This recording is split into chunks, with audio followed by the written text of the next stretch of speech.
Hey PHS Algebra students, my name is Mr. Montes, and I am here to teach you guys about exponents. And this will be your first PHS lesson of the week. We'll have one for you on Monday, which will be in about 12 minutes. I actually had recorded this lesson before, but had to re-record it.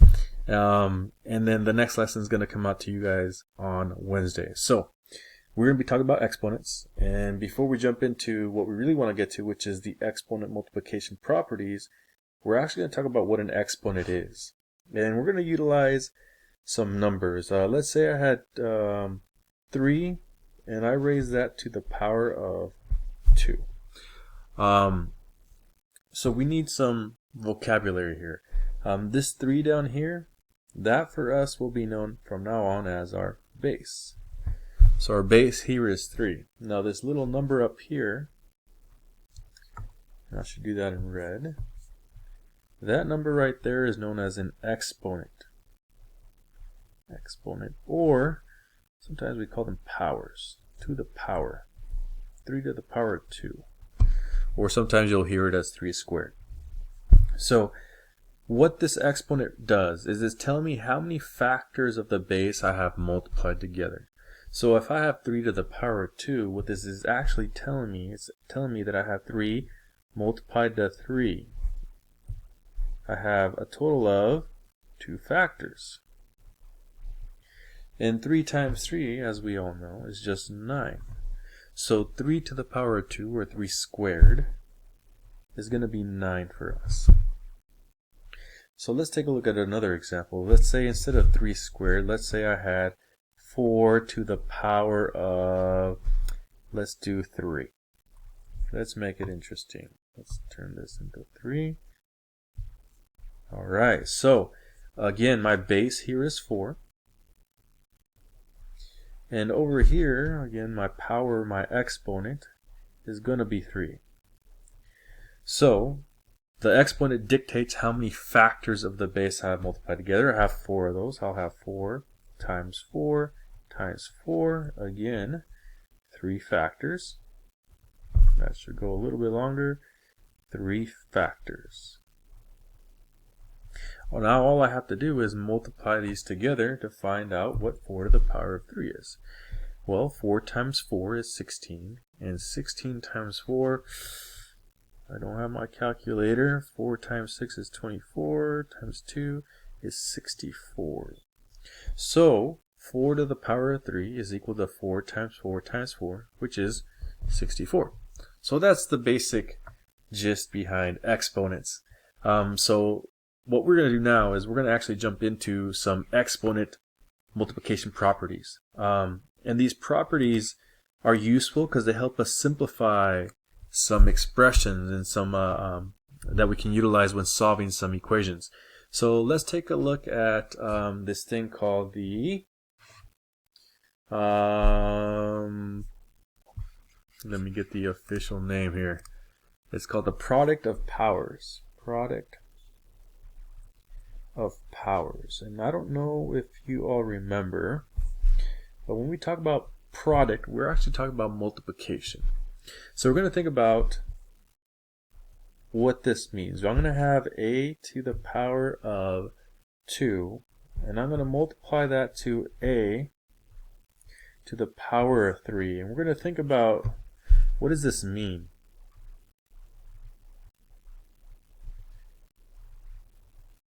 Right? So what does this expression mean? And is there any way that we can simplify it?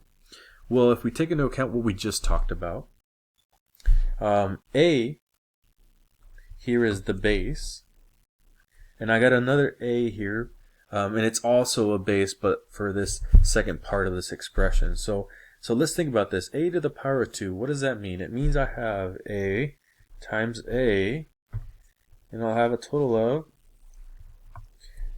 2 factors of that. 2 factors. Right? But then I'm multiplying that times a to the third. Well, what is a to the third power? Well, we don't know what a is, but we know that this exponent of 3 is telling us that we have 3 factors of the base, which is a. So I have times a times A times A, and here I have 3 factors. Well, because we have the same base, and I have 2 factors here on the left and 3 factors here on the right, I got 1, 2, 3, 4, 5. I got 5 factors of A. And even though I can't calculate it, I can actually rewrite this instead as A to the power of 5. Because I have 5 factors of A all multiplied together. Now this only works because this right here is multiplication.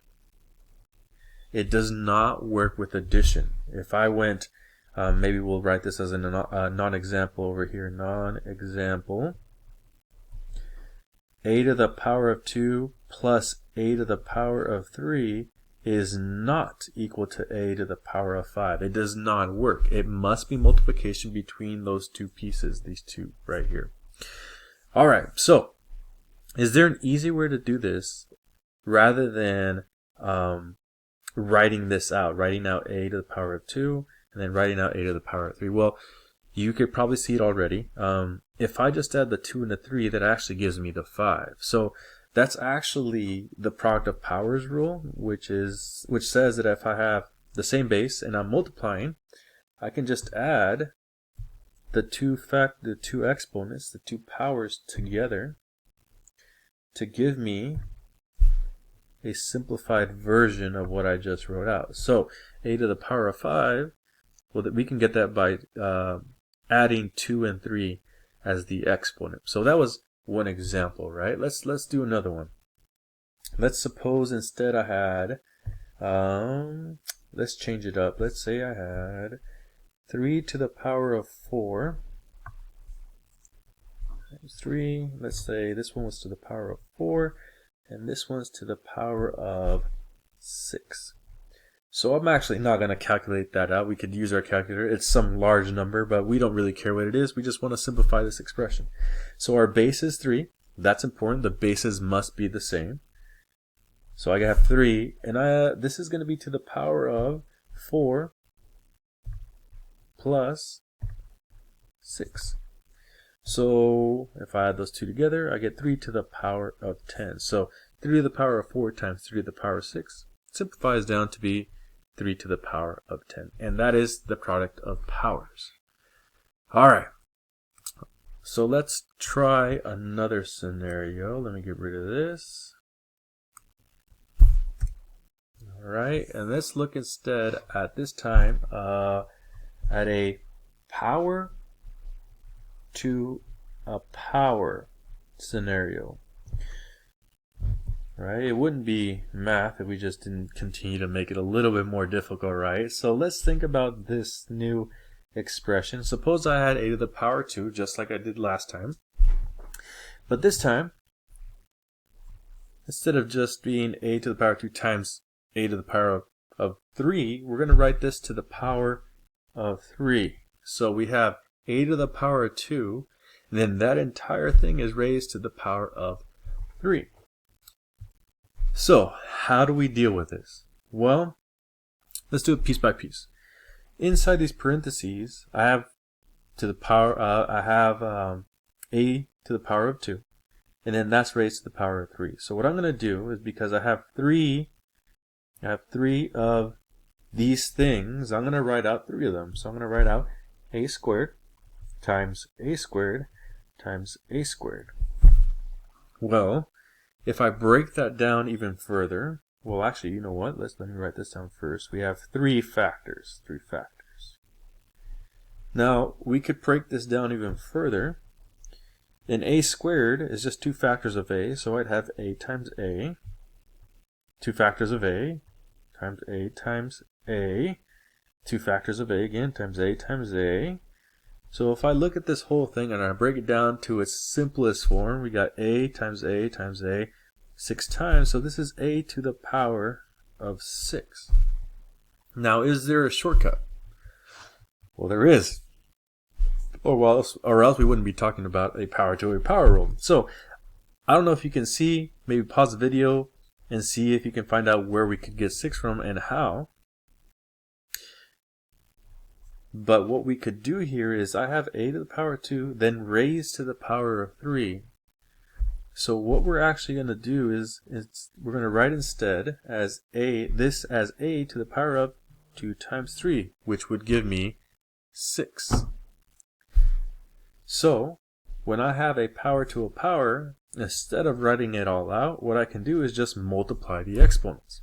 Let's try another example. Suppose I had, let's come up with something funky. Let's do 11 to the power of 6, and we're going to raise that to the power of 4. So I don't care what 11 to the power of 6 is. I'm just trying to simplify this expression. It's probably some really big number. Your calculator may or may not be able to handle it. Who knows? But what I can do here is just use the rule. I have an exponent to an exponent situation. So what I'm going to do is I'm going to rewrite this as 11 to the power of 6 times 4, which is 11 to the power of 24. That's a very large number. But again, we don't care. We were just able to take this right here and simplify it down into that right there. So 11 to the power of 6 to the raised to the power of 4 is the same thing as 11 to the power of 24. All right, so we have our two rules. There is one more. Let me get rid of this. Get rid of this. The last rule that we're going to talk about is this distributive rule. Distributive property of exponents. Alright, so I got the distributive property of exponents. So suppose I had this. Suppose I had, let's say, a, and I had to the power of 2, and that was multiplied times b to the power of 3. Now real quick, can I combine those, yes or no? The answer should be no, because we don't have the same base. I got base a here, while I have base b here. Now suppose I multiply those two together, and then I raise those to the power of 3. Let's make it something different than 3, so it's not the same as this. Let's raise it to the power of 5. Alright, so the distributive property for exponents kind of works the same way as it did when we were distributing using multiplication, kind of like when we had stuff like this. 3 plus 4, we could distribute this here and here because of that addition or subtraction. In this case, for exponents, we can do the same thing. The only thing we got to pay attention to is we got to make sure that this is multiplication right there, and it is. And in this case, it's not going to be 5 times a or 5 times b. We're actually just going to multiply that exponent there to that and that exponent there by the exponent on the outside. So this right here would turn into a to the power of 2 times 5 times b to the power of 3 times 5. So I actually end up with here with a to the power of 10 times b to the power of 15. That would be the simplified version using this distributive property of exponents. So suppose I had a different example. Suppose I had, let's do another one right here. Suppose I had 3 to the power of 6 times 4 to the power of, let's make this tricky. Let's just put times 4. And I raise that to the power of, let's go 3. I can use the distributive property for exponents in this case because I have multiplication between these two bases. Now you might be thinking, what do I multiply the 3 to for this base 4? Do I multiply the 3 to the 4? You don't. But we're going to think of this as 4 to the power of 1. And I'm going to write that little 1 in there. And I'm going to write down in simplified version, this will be 3 to the power of 6 times 3 times 4 to the power of 1 times 3. Simplified, this turns into 3 to the power of 18 times 4 to the power of 3. And you're done. And there you go. There are 3 properties of exponents for multiplication. I'm actually going to give you some examples in the video that I'll post next.